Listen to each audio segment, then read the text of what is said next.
사랑하는 성도님들, 오늘은 여행을 통해 한번 이야기를 시작을 해볼까 합니다. 왜냐? 이제 곧 휴가철 아닙니까? 휴가는 뭘 해야 돼요? 여행을 가는 게 제맛이죠. 그래서 이제 여행, 혹시 어디 가실지 마음을 정하신 분들도 계십니까? 가실 거면 지금 빨리 하셔야 합니다.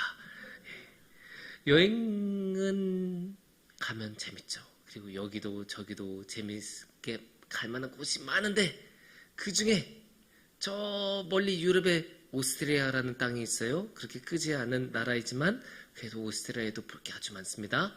특히 오스트리아의 수도인 비엔나는 정말로 예뻐서 가볼 만한 곳입니다. 좋은 미술관도 너무나 많고, 또 우리가 말하는 돈가스는 일본에서 어레인지한 건데 원래 그 돈가스의 기원 비엔나입니다. 비엔나식 슈니첼, 그게 바로 돈가스의 기원입니다.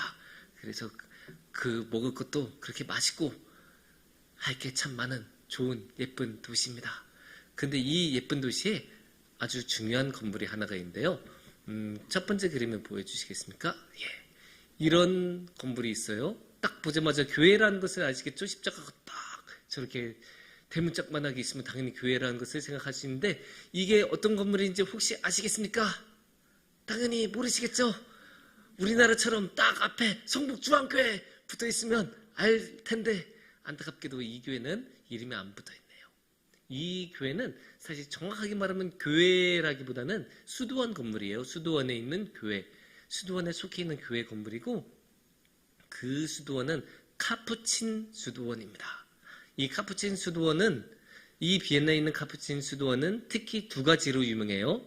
그게 뭐냐? 첫 번째, 카푸친 하면 커피 좋아하는 사람이 이미 떠오르는 게 있어야 돼요.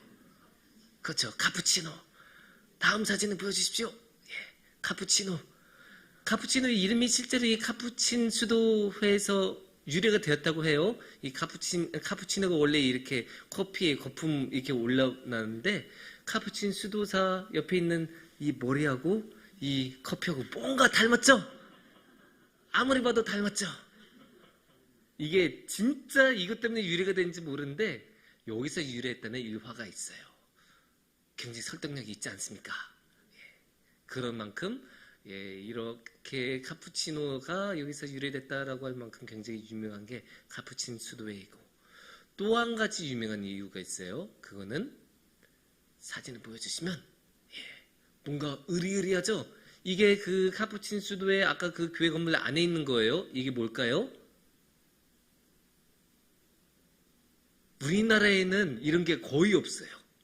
그런데 유럽에 있는 교회들은, 큰 교회들, 역사가 깊은 교회들은 이런 게 다 있어요. 이게 뭐냐? 관이에요, 관. 그 유럽에 있는 교회들은 무덤이 교회 안에 있는 경우가 되게 많아요. 근데 다들 그 김 집사님도, 이장로님도, 저도 다 교회 안에 그 관, 자기 무덤을 넣고 싶어 할 거예요? 아니에요. 그러니까 다 못 넣어요. 공간에 한계가 있으니까. 그러면 누구만 넣습니까? 아주 높은 사람들만 넣어요. 그러면 이 카푸친 수도회 안에, 그 이 교회 건물 안에 넣을 만큼 지위가 높았던 사람은 누구였을까요? 황제였어요, 황제. 오스트리아의 황제, 합스부르크 황제 가문의 무덤이 이 카푸친 수도회 건물 안에 있어요. 그래서 이 카푸친 수도원 건물이 굉장히 유명해요. 황제 가문의 무덤이 있으니까. 당연히 이것 하나만 보러도 사람들이 오죠. 관광을 하러 올만 하죠, 이 건물에. 왜냐? 황제 가문의 관이 있으니까 볼만 하잖아요. 의미도 있고. 그러면 이제 상식적으로 당연히 여기에 관이 있으면 황제 가문의 장례식도 어디에서 했을까요? 당연히 이 카푸친 수도회에서 했습니다. 근데 이 카푸친 수도에서 했었던 이 황제 가문의 장례식이 사실 굉장히 인상적이에요. 이게 이 합스부르크 황가의 마지막 황태자가 오토 합스부르크라는 사람이었는데, 이 사람의 장례식이 그렇게 멀지 않았던 과거에 있었거든요. 근데 그거는 아직도 영상으로 남아있어서 유튜브에서도 볼 수 있을 정도예요. 근데 굉장히 인상적이에요. 그게 어떻게 되냐? 딱 이제 관을 이제 운구를 할 거 아니에요? 운구를 해서 이제 교회 건물 안에 안치하려고 딱 운구를 합니다. 운구를 하고 오는데 딱 수도원의 문이 닫혀 있어요. 그러면 이제 그 장례 그 행렬에 대표자가 와서 탕탕 두드립니다. 누구십니까? 안에서 소리가 나와요. 그러면 이제 말합니다. 오토 합스부르크입니다. 그는 황가의 일원이었고 보헤미안의 왕이었고 오스트리아의 왕이었고 무슨 왕이었고 엄청나게 길게 그 많은 지위와 그 왕위와 그런 것들을 다 이야기해요. 그런데 수도원에서 딱 한마디만 합니다. 그런 사람 모릅니다. 한마디로 잘라버려요. 어떻게 해요? 그래도 이 대표로서는 어떻게 합니까? 그래도 어떻게든 안에 모셔야 되지 않습니까? 그러니까 한 번 더 해요. 이번에는 지위로 안 해요. 업적으로 말해요. 이 사람은 정치인으로서 국회의원으로서 박사로서 이것도 했고 저것도 했고 엄청나게 많은 업적을 말해요. 하지만 수도원에서는 뭐라고 하겠습니까? 그런 사람 모릅니다. 한마디로 잘라버려요. 그러자 이제 세 번째로 이제 시도를 해요. 근데 세 번째로는 다르게 말해요. 오토 합스부르크입니다. 그는 죄인이었고 죽을 수밖에 없는 인간이었습니다. 그러니까 문이 열리고 들어오십시오. 딱 이야기를 합니다. 이 이야기는 굉장히 인상적이에요. 많은 것을 가르쳐주고 많은 생각을 하게 돼요. 사람의 겸손함에 대해서, 사람의 실적과 업적에 대해서, 이 세상의 삶과 하나님의 나라의 삶에서 우리가 어릴 때 자주 불렀던 찬송이 있지 않습니까? 돈으로도 못 가요, 하나님 나라. 돈으로도 못 가요, 권세로도 못 가요, 업적으로도 열리지 않아요. 하나님 나라로 가는 문은 무엇으로? 우리가 정말로 낮아졌을 때, 우리가 우리 자신의 모든 것을 버리고 하나님에만 의지할 때, 그때 문이 열립니다. 그래서 이 장례식의 모습은 겸손과 낮아짐에 대해서 아주 많은 생각을 하게 합니다. 그런데 이제 여기서 문제가 발생합니다. 낮아짐 아주 좋죠. 중요하죠.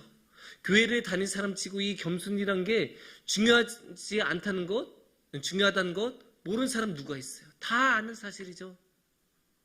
교회 조금만 다니고 설교 조금만 들어본 사람이면 다 공감하고 다 말해요. 예, 저 겸손해지기를 원해요. 저 낮아지기를 원해요. 다 말은 그렇게 해요.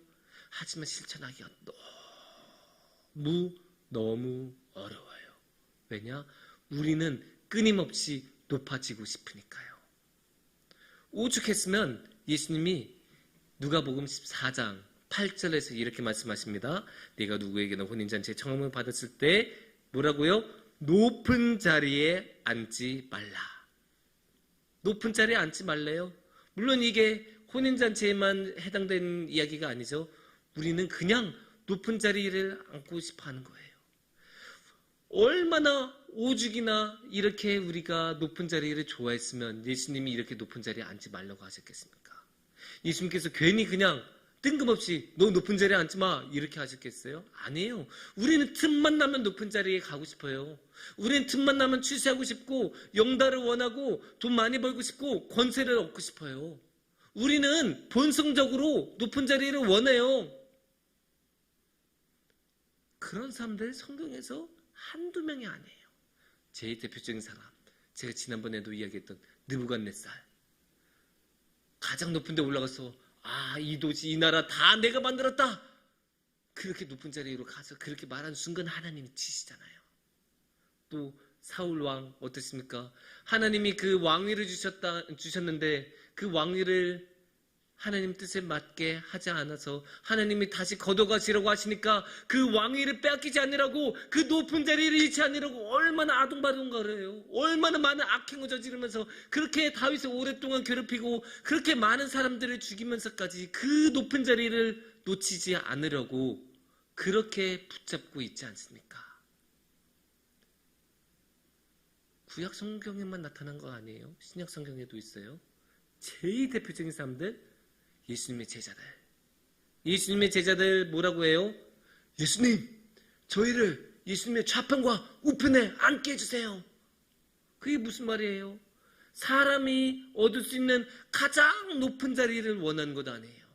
가장 높은 자리, 예수님의 왼편과 오른편. 그렇게 사람은 높은 자리를 원해요. 근데 예수님의 제자들이 말했다는 것은 정말로 특별해요. 왜냐? 예수님의 제자들은 평범한 사람들이었잖아요. 느부갓네살 같은 왕도 아니었고 사울 같은 왕도 아니었어요. 그냥 평범한 사람들도 그렇게 높아지려는 욕심을 가지고 있었어요. 그리고 예수님과 그렇게 함께 다니고 그렇게 많은 말씀을 듣고 그렇게 많은 기적을 봤던 제자들마저도 그 욕심에서 벗어나지 못하고 높은 자리를 원했어요. 그 말은 뭐예요?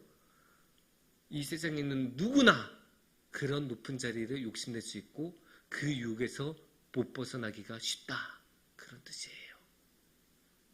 그러면 우리는 어떻게 그 유혹에서 벗어나서 낮은 자리로 가고 겸손해질 수가 있을까요? 어떻게 그럴 수 있을까요? 여러 가지 방법이 있겠지만 한 가지 방법은 일부러 낮은 자리로 가는 거예요.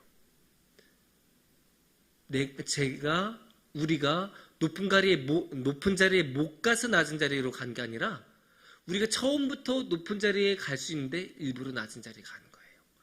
1등석 탈 수 있는데 일부러 3등석 타는 거예요. 오늘의 말씀 10절에서 뭐라고 말씀하십니까?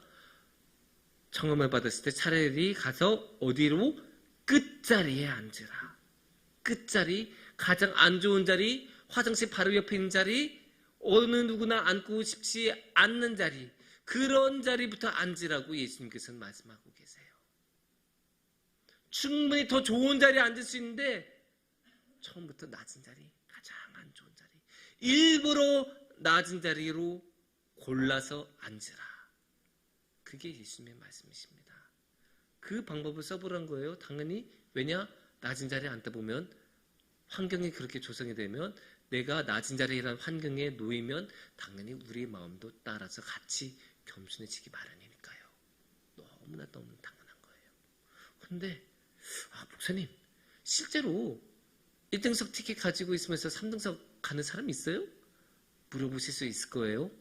근데 실제로 있습니다. 누굴까요? 예수님이세요. 어디서 그걸 볼 수 있냐? 빌립보서 2장 6절에서 8절에서 너무나 정확하게 나와요.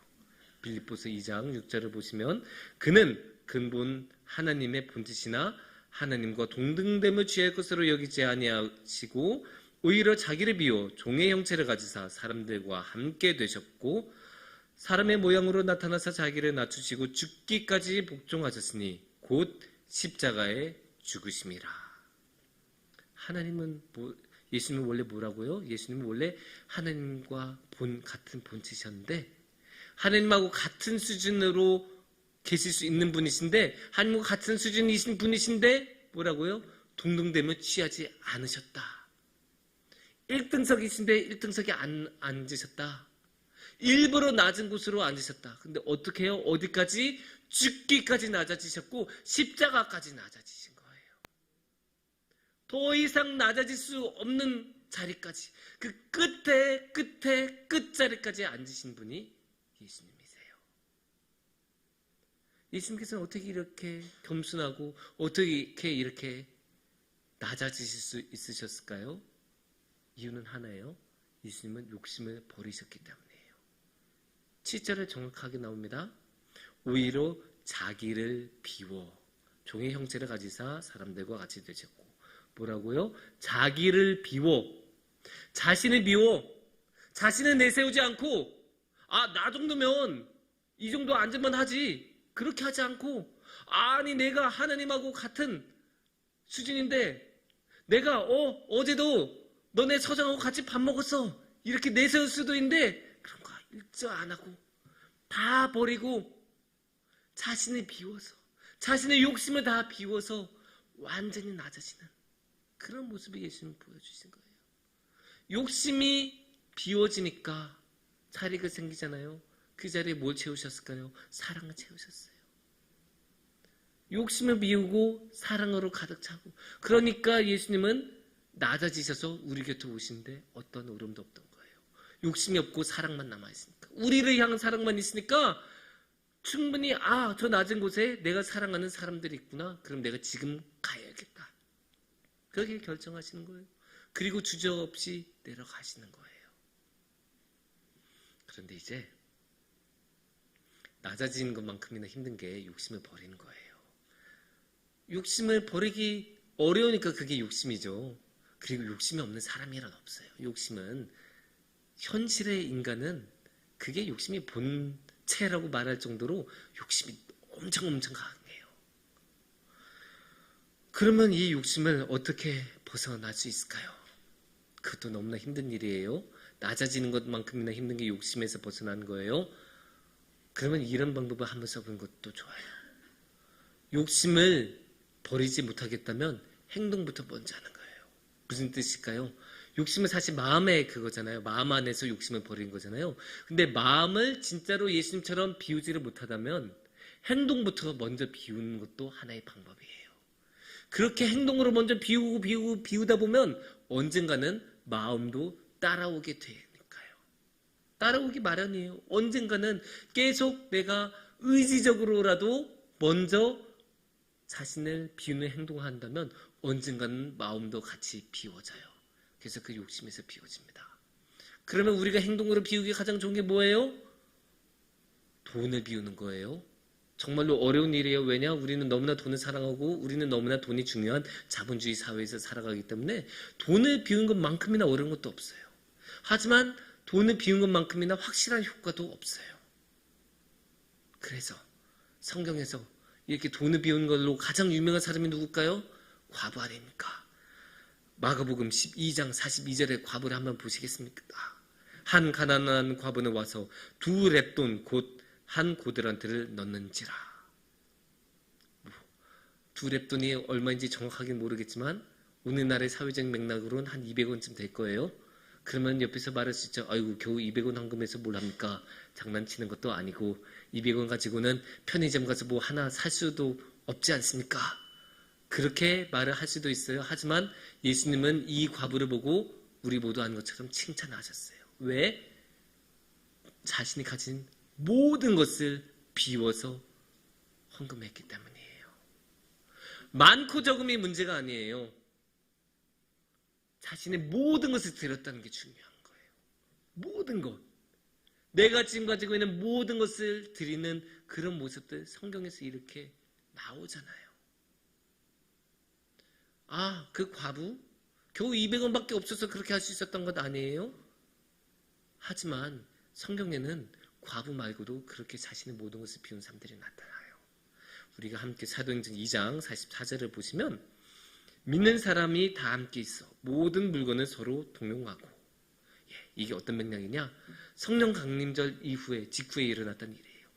제자들이 성령에게 쫙 받잖아요. 완전히 이렇게 임재해서 모두 성령으로 완전히 충만해져요. 그래서 밖에서 방언으로 말씀도 전하고 외국어로 하나님 말씀 전하고 그러다가 다시 다 와서 어떻게 해요? 하나의 공동체를 이뤄요. 하나의 공동체를 이루는데 그 공동체에서 자기 돈, 자기 재산 따로 이렇게 가지면서 공동체 이룬 거 아니에요. 자신의 모든 재산을 모아요. 그래서 함께 이렇게 공동으로 공동체의 재산을 다 놓고 함께 서로 통용한다. 거기서 함께 다 같이 썼다. 개인 재산 더 이상 없어요. 사유 재산 없어요. 다 그냥 나눠서 내서 함께 나누는 거예요. 이렇게 성경에 나와요. 자신의 모든 것을 비운 사람들, 그래서 모든 것을 비워서 모든 것을 내서 자신의 욕심마저 비우고 낮은 곳으로 내려간 사람들의 이야기가 성경에 나와요. 근데 물론 이렇게 말하면 굉장히 부담스러울 수가 있어요. 그리고 마음이 복잡해질 수 있어요. 아, 모든 것을 다해서 헌금을 하라는 말씀이신가?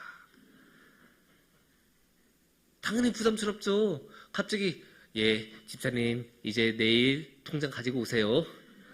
아니 당연히 부담스럽죠. 이렇게 말하면. 아니 저라도 부담스러워요. 그런 말을 들으면 당연히 부담스럽죠. 아유 내일 내야 되는 공과금도 있고 월세도 나가야 되고 지금 당장 생계를 해결해야 되는 것들이 있는데 갑자기 모든 재산 내려가면 얼마나 부담스러워요. 근데 다행인 것은 성경에서 그런 우리의 마음을 아십니다. 고린도 후서 9장 7절에서는 이렇게 말씀하십니다. 각각 그 마음에 정한 대로 할 것이요 인색함으로나 억지로 하지 말지니 하느님은 즐겨내는 자를 사랑하시느니라. 무슨 말씀이십니까? 헌금 다 그렇게 다 낸 그런 모범적인 예도 있지만 그거를 어떻게 하지 말라고요? 억지로 하지 마라. 네가 그럴 그 신앙의 그 분량이 되지 않았는데 갑자기 막 이거 해야 되나 말아야 되나 하면서 마음에 그런 어려움 갖지 마라. 그렇게 억지로 한 것 하나님 기뻐하지 않으신다 말씀하세요. 그 대신에 뭐라고요? 마음의 정원대로 네가 감당할 수 있는 만큼, 네 마음이 힘들지 않은 만큼 네가 해라. 할 수 있는 만큼 하라는 거예요. 할 수 있는 만큼 해라. 그것만으로도 하나님은 기뻐하신다. 하나님이 기뻐하시면 뭐예요? 그러면 오케이 아니에요? 그걸로 신앙적으로 오케이고 그걸로 신앙적으로 허락받은 거고 그걸로 신앙적으로 옳은 거예요. 그러니까 우리가 할 수 있는 만큼 하면 돼요. 우리의 믿음의 분량대로 우리의 현실적인 삶의 그 현실적인 삶의 맥락에 따라서 할 수 있는 만큼 그것만 해도 하나님께는 기뻐하세요.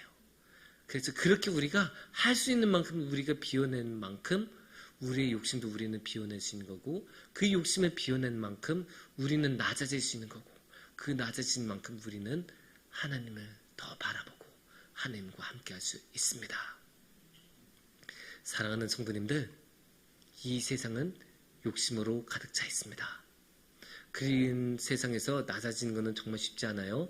특히나 오늘날 같이 경쟁하는 사회에서는 낮아지는 게 정말로 쉽지 않아요. 겸손해지기가 쉽잖아요. 겸손하면 실력 없는 줄 아는 게 오늘날의 사회예요. 그래서 정말로 어떻게든 하나라도 내가 더 했다고 업적을 보여줘야 되고 어떻게든 하나라도 내가 더 실력이 있다는 것을 보여줘야 되는 게 오늘날의 사회입니다. 워낙에 경쟁이 치열하니까 우리가 뭐 하나라도 더 보여줘야 돼요. 하지만 예수님께서는 이런 사회에서도 더 낮게 내려가십니다. 그리고 이 세상에서 어느 곳도 더 낮을 수 없는 그 가장 낮은 곳으로 예수님께서는 내려가십니다. 그래서 그 말인즉 무엇이겠습니까? 예수님을 만나려면 우리도 낮은 곳으로 가야 한다는 뜻입니다. 예수님께서 낮은 곳에 계시다면 당연히 우리도 낮은 곳으로 가야 예수님을 만날 수 있지 않겠습니까? 그래서 우리가 우리 자신을 비우고 우리의 욕심을 버리면서 예수님께로 나아간다면 낮은 곳으로 나아간다면 우리는 그곳에서 예수님과 함께 할 수 있는 복 중에 복을 누릴 수 있을 것입니다. 함께 기도드리겠습니다.